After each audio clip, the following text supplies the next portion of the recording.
नमस्कार, स्वागत है आपका। आप देख रहे हैं सी न्यूज़ भारत। मैं हूं आपके साथ इशिता। वक्त हो गया अलीगढ़ बुलेटिन का। अलीगढ़ मुस्लिम यूनिवर्सिटी में नवरात्रि को लेकर बड़ा विवाद खड़ा हो गया है। एएमयू के हिंदू छात्रों ने मांग उठाई है कि जिस तरह रमजान के दौरान खाने की अलग व्यवस्था की जाती है, उसी तरह नवरात्रों में भी फलाहार और शुद्ध शाकाहारी भोजन की व्यवस्था हो। एएमयू के हिंदूवादी छात्र नेता अखिल कौशल ने प्रॉक्टर कार्यालय को लिखित मांग सौंपी है। अखिल कौशल का कहना है कि नवरात्रि के पावन पर्व में साफ सुथरा फलाहार भोजन मिलना चाहिए। अखिल कौशल ने चेतावनी देते हुए कहा कि अगर किसी भी छात्र की शिकायत मिली कि खाना अलग नहीं बनाया गया तो सख्त विरोध किया जाएगा। छात्र नेता का आरोप है कि पहले भी कई बार वेज और नॉनवेज एक साथ बनाए जाने की शिकायतें आई हैं। फिलहाल प्रॉक्टर कार्यालय इस पूरे मामले पर विचार कर रहा है। जी, मेरा नाम अखिल कौशल है। मैं एएमयू में मास्टर्स का स्टूडेंट हूँ। आज हमने एएमयू एडमिनिस्ट्रेशन के सामने डिमांड रखी है कि जैसे रमज़ान में सहरी और इफ्तार के लिए स्पेशल खाने के अरेंजमेंट हॉस्टल में किए जाते हैं, वैसे ही नवरात्रि में भी हिंदू स्टूडेंट्स के लिए स्पेशल इंतजाम हो खाने के। हमने ये भी कहा है कि जो कर्मचारी हॉस्टल मेस में काम करते हैं, उनका सेंसिटाइजेशन हो नवरात्रि जैसे हिंदू त्योहारों को लेकर, जिससे कि वहाँ पर पढ़ने वाले जो रहने वाले हिंदू स्टूडेंट्स के संग वो अच्छी तरह से कोऑर्डिनेट कर पाएं। साथ में हमने ये चेतावनी भी दी है कि जो हॉस्टल के प्रोवोस्ट हैं सारे अलीगढ़ मुस्लिम यूनिवर्सिटी के, वो इस चीज़ का खास ख्याल रखें कि नॉन वेज और वेज खाना अलग अलग बनाया जाए। अगर किसी भी स्टूडेंट की किसी भी हॉस्टल से हमारे पास ये कोई शिकायत आती है तो फिर हम इनका एक ऐसा इंतजाम करेंगे कि ये जिंदगी भर याद रखेंगे।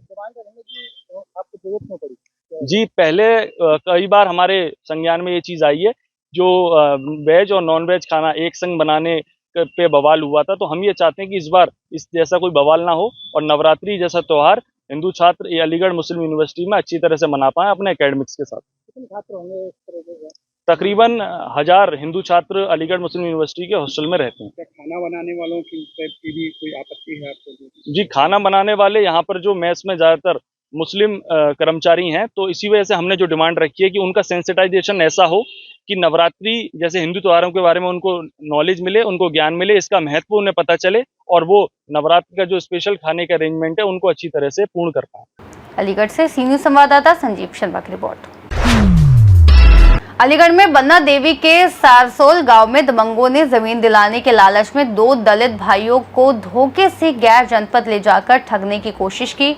झांसे में न आने पर बेरहमी से पीटा, घर लौटने पर फिर से हमला कर मार पीट कर दी और जान से मारने की धमकी दी। दबंग ने कहा, मुंह खोला तो पूरे परिवार को खत्म कर दूंगा।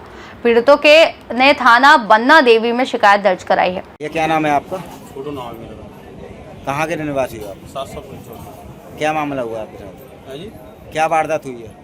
उनने करण ने फ़ोन करा था हमें कि आप मिलना हमें और चंडोस चलेंगे ज़मीन देखने के लिए। तो दुकान पर हम बैठे हुए थे, हम और हमारे भाई साहब।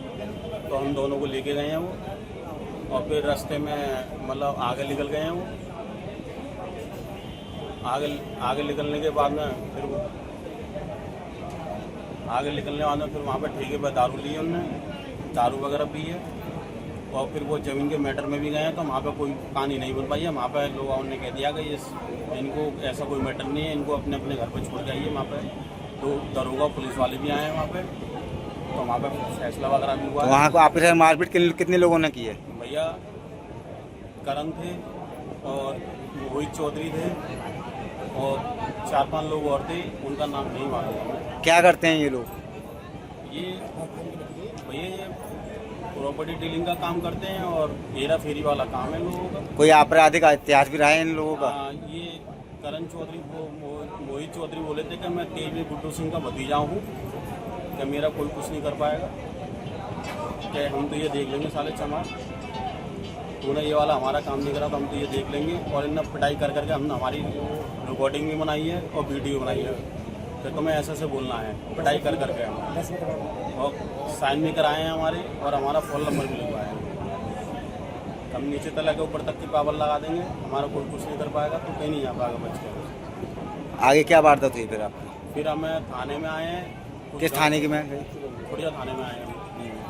वहाँ पे कुछ लोग मुझे जंगल में ले गए थे, हमें हमारी मार पिटाई करी है। और फिर उसके बाद में ये भाई साहब छोटे, इनकी पिटाई लगाई थी, और ये छोटे तो वहाँ पे गांव वाले लोग आए तो हमें थाने में जमा कर दिया उन लोगों ने, इनसे बचा के। तो फिर आकर 3 आदमी वो बंद हुए हैं, 2 आदमी हम बंद हुए हैं। हमारी भी पैर भी लिखी गई है, उनकी पैर भी लिखी गई है। तो फर्जी हमारी जमानत हुई और फिर हमें 151 में लड़ाई झगड़े वो कर दिया। चलो, उसके बाद में फिर क्या वारदात हुई है? उसके बाद में हम रात को घर पे आए थे, तो उसके बाद में रात को घर पे भी हमारी बत्ती हुई। कौन कौन लोग आए आपके घर पर? वही जो लोग थे वही हैं, और क्या। करीब 9:30 बजे की घटना है रात को। क्या नाम है आपका? मेरा नाम देवराज है। क्या घटना हुई आपके साथ? क्या घटना मेरे साथ जो हुई है था, मुझे फिर के मैं आया हूँ चौधरी मार्केट की मामले से आया हूँ, और कटिंग की दुकान थी, वहाँ से मैं कटिंग कराई थी। जो आए हैं मार्केट के छोटी को मेरे को लेके गए, जिसे बोले चंडो से घुमा के लेते गए आगे, और छनीराबाद पे आके वहाँ जाके दारू पी है, दारू पिलाई है, हमने मार्केट में मारी है। चलो खेत दिखाएंगे आपको। खेत दिखाने के बाद में हमने खेत पे मारनी है, उन पर दस्तखत भी करवाते हैं, उनके सीधे काम कराते हैं, और हमसे बोले कि हम तेजी सीधे भतीजे हैं, हम जो चाहें वो करेंगे। किस तरह के काम करवाते हैं आप? ये जमीन का काम कराते हैं, उल्टा सीधा पैसा लेन देन क्या करते हैं, सब क्या उल्टा सीधा करते हैं जो लोग। और करने के बाद में फिर हम आरोप लगाते हैं जबरदस्त करके। रास्ता में हम जाते हैं, मुँह में दाब लेते हैं, दाबने की कोशिश करते हैं, कभी रास्ते में जाएगा तो मारेंगे, कोर्ट जाएगा तो मारूंगा, कोर्ट मेरा घर का है और मेरा परिवार का मैटर है, तो ये कोई जाने अगर विचार कही तो फिर हम ठोक देंगे। जहाँ ठोकने के बाद में हम चौकी थाने गए, चौकी थाने कमरे चौकी गए, तारीख हमारी जमानत होकर माटी आई, खुर्जा से आए जमानत होने के बाद। और हम आए जब सूत मीट में आ गया तो छोटू के यहाँ कमलेश के यहाँ घर जाएंगे 4-5 आदमी जाके, चौधरी मोहित चौधरी और करण सिंह, उसके 6 आदमी उसके साथ, और 3 आदमी बाहर रहे, 3 भीतर घुसने के बाद में थोड़ा थप्पड़ उसके कमलेश के थप्पड़ मार दिया, गौरी शंकर के थोड़ा थप्पड़ मार दिया, और माँ से करा इनने जाके वो चौकी गई, चौकी जाके बोल गया ठीक है तो सुबह आना, सुबह पे मैं गई ना। अलीगढ़ से सी न्यूज़ संवाददाता संजीव शर्मा की रिपोर्ट। अलीगढ़ बुलेटिन में बढ़ेंगे आगे, जहां प्रतिभा कॉलोनी स्थित एक पोखर में सुबह एक गांव का शव मिलने से क्षेत्र में सनसनी फैल गई। प्रत्यक्षदर्शियों के अनुसार मौके पर कई जानवरों को शव का मांस खाते हुए देखा गया, जिससे स्थानीय लोगों में आक्रोश फैल गया। घटना की जानकारी मिलते हिंदूवादी संगठनों ने मौके पर पहुंचकर विरोध प्रदर्शन शुरू कर दिया। उन्होंने इसे एक सुनियोजित साजिश बताते हुए दोषियों के खिलाफ सख्त कार्रवाई की मांग की। स्थिति की गंभीरता को देखते हुए नगर निगम की टीम और पुलिस प्रशासन मौके पर पहुंचे। शव को पोखर में दफनाया गया और मामले की जांच शुरू कर दी गई है। नगर निगम अधिकारियों ने पोखर की सफाई और सैनिटाइजेशन का आश्वासन दिया है, जबकि पुलिस अधिकारियों ने बताया कि घटनास्थल की वीडियोग्राफी कर जांच शुरू कर दी गई है। इस दौरान ऋतिक, शिवाजी, अनिल, सनी आदि कार्यकर्ता मौजूद रहे। यहाँ पर हुआ क्या हुआ है? ये मामला थाना बन्ना देवी के पीछे प्रतिभा कॉलोनी की तरफ, यहाँ डंप यार्ड है, यहाँ पर गौवंशों के फेंके जाने की सूचना लगातार आ रही थी। आज पुनः पहले भी नगर निगम को हमने सूचना दी थी, तो वहाँ के संबंधित अधिकारी डॉक्टर राजेश जी को यहाँ बुलाकर यहाँ की डेयरियों को चिन्हित कर उनके नोटिस एवं चालान कराए गए थे। लेकिन आज पुनः एक गाय हमें यहाँ मिली है, जिस पर हम सबको आपत्ति है कि ऐसे क्यों हो रहा है। तो आज संबंधित अधिकारियों को फिर बुलाया गया, थाना क्षेत्र की पुलिस को भी बुलाया गया, एवं मेयर साहब के पीआरओ, चूंकि मेयर साहब आज अलीगढ़ नहीं है तो उनके निजी सचिव जी को भी बुलाया गया। और यहाँ पर चूंकि फेसिंग होनी है, लेकिन चूंकि ये जगह विवादित है, विवादित का मतलब आर्मी की ये जगह बताई जाती है और नगर निगम उन दोनों में पैचअप नहीं हो पा रहा है, इस कारण ये दीवार नहीं लग पा रही है। तो आज किस तरह की मांग की हमने यहाँ दीवार और कैमरों की मांग की है, जिसमें कैमरों की मांग हमारी संबंधित अधिकारियों ने मान ली है। संभवतः सोमवार तक 5 कैमरे यहाँ लग जाएंगे, जिनसे उस कैमरे के अंदर जो ये लोग घटना कर रहे हैं, गौवंश फेंक रहे हैं या उनके साथ दुर्दशा कर रहे हैं, उनकी वीडियो आने के उपरांत उन पर मुकदमा दर्ज कराकर सख्त से सख्त कार्रवाई कराई जाए। क्या ये नगर निगम की लापरवाही है, यहाँ पे ऐसा होने दिया जा रहा है? ये लापरवाही इस स्थिति की है, क्योंकि जैसा कि निजी सचिव जी ने बताया कि यहाँ एस्टीमेट हो चुका है, तो नगर निगम ने तो अपना काम पूरा कर दिया है, लेकिन चूंकि अधिकारी यहाँ जो आर्मी अधिकारी हैं उनकी जो जगह है वह नहीं बनने देना चाह रहे हैं, तो जब तक उसका समाधान नहीं होगा तब तक तो ये देर लगी रहेगी। यह नहीं, थाना भी है, थाने के जस्ट पीछे इस तरीके की वारदात होती आ रही है, वो वंशों को डालते आ रहे हैं, क्या कहना चाहिए? थानेदार सही बात हुई है, थाना अध्यक्ष महोदय यहाँ मौजूद थे, एसपी सिंह जी, उन्होंने भी कैमरे के लिए हमारी बात रखी कि वो कैमरे अब घटना कोई करके भाग जाए तो हम किसको कैसे पकड़े। अब सारे डेयरी वाले तो चिन्हित नहीं किया सकते, जिसकी घटना है उसी को बंद किया जाए जो गलत करे, तो इसीलिए वो कैमरे का समाधान किया जा रहा है, वो कैमरे लग रहे हैं, उसमें जो पकड़ा जाएगा उसके साथ दंडात्मक कार्रवाई की जाएगी। मुझे संजय भैया ने, जो पूर्व मंडल अध्यक्ष है, उन्होंने सूचना दी थी और उसके बाद बताया कि ऐसे ऐसे गाय पड़ी है, तो मैं उस सूचना को प्राप्त करके यहाँ आया और ऋतिक जी भी थे और सारी इनकी पूरी टीम है। इन्होंने जैसा पहले भी बताया कि ऐसी हरकत पहले भी मिली है कि यहाँ पे अपनी मरी हुई गाय डाल जाते हैं। उसको मेयर साहब ने एक बार ये बोला भी था कि इसकी बाउंड्री कराने के लिए, लेकिन जो ये आर्मी का जगह है उस वजह से ये बाउंड्री हो नहीं पाई थी और एस्टीमेट भी इसका निकल चुका है, लेकिन बाउंड्री होने नहीं दी थी उन्होंने, वैसी वाली कराई थी टीन शेड वाली बाउंड्री के लिए, पूरा एस्टीमेट निकल चुका था। अब इन लोगों ने कैमरों की बोला है, तो यहाँ पे 4 से 5 कैमरे लगाने के लिए मैं मेयर साहब से रिक्वेस्ट करूंगा और एमएलए साहब से भी बोलेंगे। जैसे सर आप कह रहे थे पहले भी इस तरह के 1-2 बार डेयरी वाले हरकत कर चुके हैं, ये एक तो गाय है, तो इसको लेकर क्या कहेंगे, क्या नगर निगम की लापरवाही है? नहीं, नगर निगम ने इसके लिए प्रावधान रखा एक जुर्माने का, अंदर डेयरियों पर जुर्माने भी लगे हैं।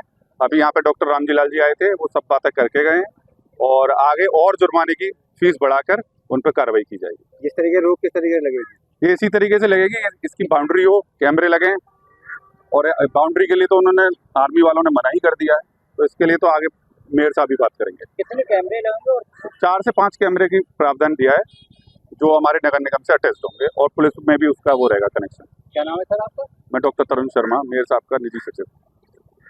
अलीगढ़ से सीनियर संवाददाता संजीव शर्मा की रिपोर्ट।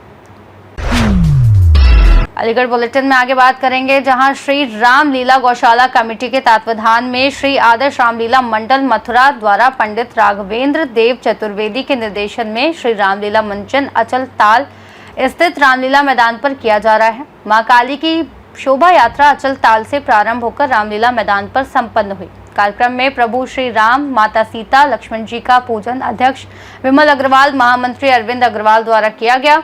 मां काली जी का पूजन शैलेंद्र अग्रवाल, जयप्रकाश शर्मा, डॉक्टर पिल्ले द्वारा किया गया। मां काली की आरती यजमान जयप्रकाश शर्मा सब परिवार द्वारा की गई। इस दौरान मां काली के स्वरूप द्वारा अनेकों करतब दिखाए गए। संगीतमय बैंड की धुन पर भक्तजन भक्तिमय हो गए। इस अवसर पर अध्यक्ष विमल अग्रवाल, सचिव अरविंद अग्रवाल, कोषाध्यक्ष टीएन मित्तल, वित्त संयोजक अनु बीडी आदि लोग मौजूद रहे। किस तरह काली सवारी? जय श्री राम।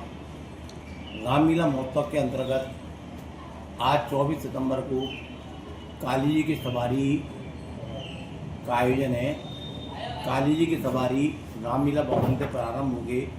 पालीवाल स्कूल, हाथरस अड्डा, जगराज जी का मंदिर, आरतमार road, Agra road, Jindal road, Mirilal का चौराया, अप्सरा टॉकीज, माल गोदाम, उसके बाद जीटी रोड देवी का मंदिर होते हुए रामलीला भवन पर समापन होगा।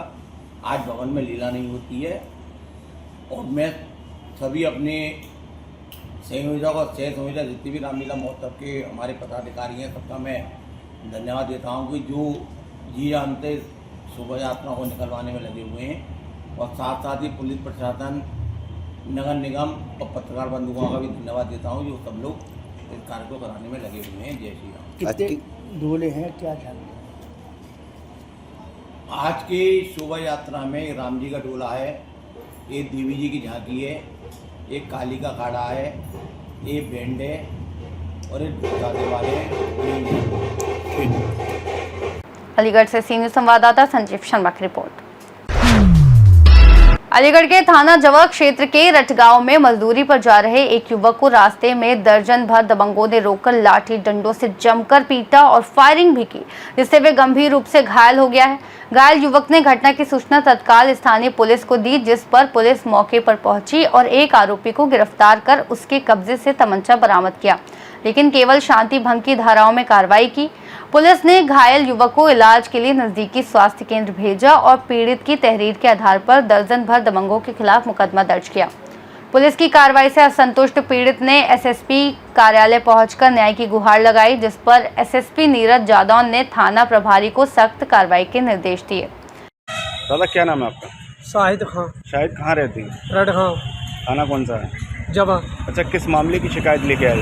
मैं इस मामले के लेके आया था। मैं उसी 21 तारीख को मजदूरी करने आ रहा था अलीगढ़ जी। गांव से 1.5 किलोमीटर दूर रोड पे मुझे 12 लोगों ने पकड़ के मुझे तमंचों से डंडों से मुझे पीटा। मेरा सर भी फटा, मेरे पूरी कमर सूजी पड़ी है, गंभीर चोट है, गंभीर चोट है, पैर में भी चोट है।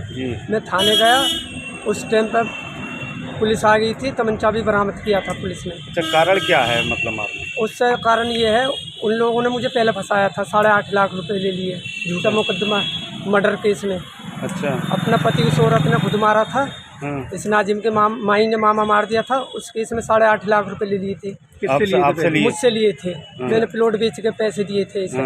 उसी दुश्मनी से रंजिश से इन्होंने मुझे घेर के मारा था और फेड़ भी मारा था, वो तो मैं बच गया। पब्लिक देख के इसने बम्बे में तमंचा फेंक दिया। फायरिंग करी आपके ऊपर? फायरिंग करी थी और क्या लोग मारने? वो तो भाग गया, फायरिंग वाला भाग गया। और ये तमंचा जो इस पे नाजिम, पब्लिक देखी नाजिम ने बम्बे फेंक दिया। मैंने पुलिस को बताया, पुलिस ने इसी पे निकलवाया था बम्बे में से तमंचा। अच्छा। ऐसा फिर पुलिस मुझे ले गई, साथ बिठा के थाने गए। पुलिस ने ही तहरीर लिखवाई, पुलिस वालों ने अपनी तरह से लिखवाई थी।